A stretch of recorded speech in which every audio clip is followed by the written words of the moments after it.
everybody. Happy Monday. Happy new week. I am here with our weekly story, just in case you ever need to come back and review or you just want to listen to it again. This story I'm going to be reading today is called Amazing Grace, and Amazing Grace is by Mary Hoffman. Enjoy, boys and girls.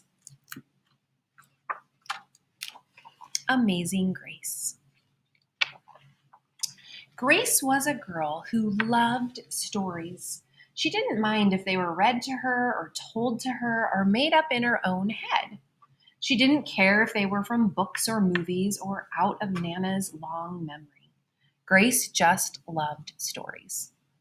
And after she had heard them, and sometimes while they were still going on, Grace would act them out. And she always gave herself the most exciting part. Grace went into battle as Joan of Arc and wove a wicked web as Anansi the spider. She hid inside the wooden horse at the gates of Troy. She went exploring for lost kingdoms. She sailed the 7 seas with a peg leg and a parrot. She was Aladdin rubbing his magic lamp to make the genie appear, and Mowgli in the backyard jungle. Most of all, Grace loved to act out adventure stories and fairy tales. When there was no one else around, Grace played all the parts herself. She set out to seek her fortune with no companion but her trusty cat, and found a city with streets paved in gold. Sometimes she could get Ma and Nana to join in when they weren't too busy. Then she was Dr. Grace, and their lives were in her hands. One day, Grace's teacher said they would do the play Peter Pan. Grace knew who she wanted to be. When she raised her hand, Raj said, "You can't be Peter. That's a boy's name." But Grace kept her hand up. "You can't be Peter Pan," whispered Natalie. "He isn't black." But Grace kept her hand up. "All right," said the teacher. "Lots of you want to be Peter Pan, so we'll have to have auditions next week to choose parts." She gave them words to learn. When Grace got home, she seemed sad. "What's the matter?" asked Ma.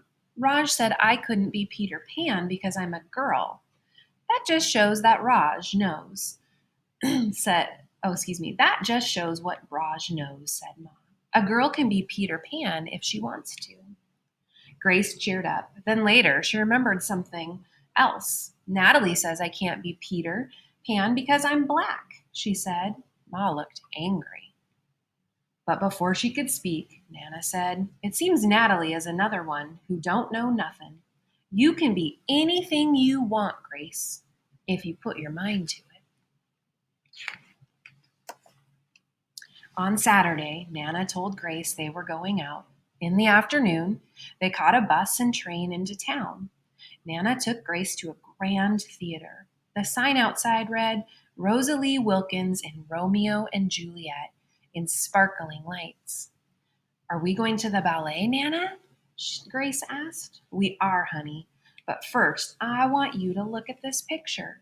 Grace looked up and saw a beautiful young ballerina in a tutu. Above the dancer, it said, "Stunning New Juliet."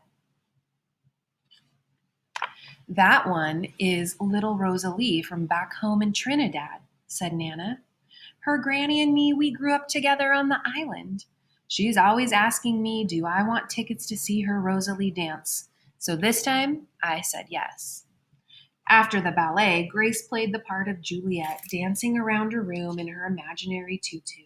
"I can be anything I want," she thought. On Monday, the class met for auditions to choose who was best for each part. When it was Grace's turn to be Peter, she knew exactly what to do and all the words to say. She had been Peter Pan all weekend. She took a deep breath and imagined herself flying. When it was time to vote, the class chose Raj to be Captain Hook and Natalie to be Wendy. There was no doubt who would be Peter Pan. Everyone voted for Grace. You were fantastic, whispered Natalie. The play was a big success, and Grace was an amazing Peter Pan. After it was all over, she said, I feel as if I could fly all the way home. You probably could, said Ma. Yes, said Nana. If Grace put her mind to it, she can do anything she wants. And that, boys and girls, is the end of Amazing Grace. I'll see you soon.